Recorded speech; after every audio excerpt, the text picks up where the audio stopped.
Hello，大家好，我是阿雅。好，今天要讲的主题呢，是我出国之后最后悔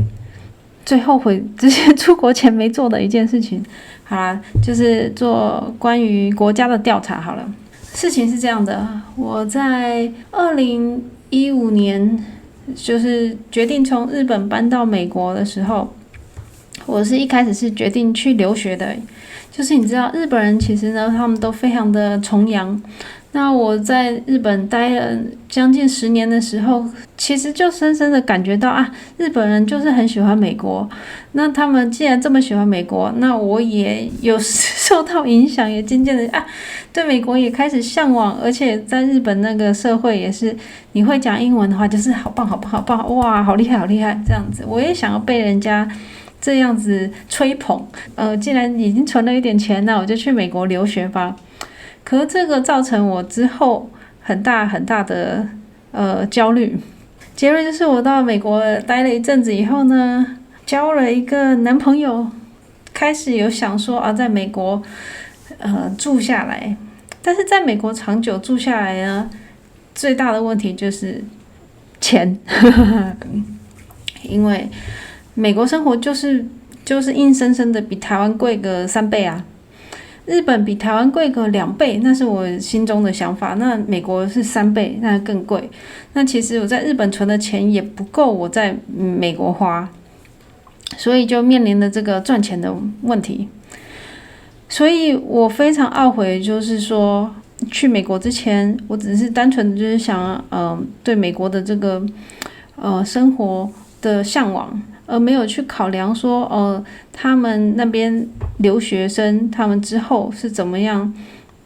找工作的，或是怎么样真的拿到就是一个有办法居留的身份的。这个我完全没有考虑。有一次跟有一个朋友，那一个朋友呢，他在加拿大念书吧，然后总之他就跟我讲说你怎么这么笨，你要来之前你应该先问我才对。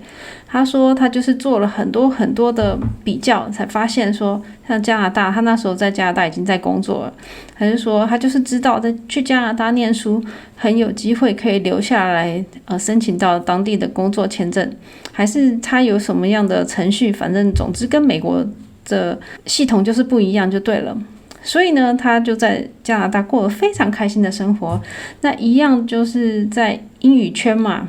一样他就是把英语学得很好，然后甚至还有一份工作。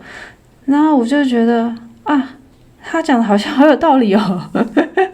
如果我一开始我就打算是在当地住下来，然后有一份工作，然后可以就是申请他们政府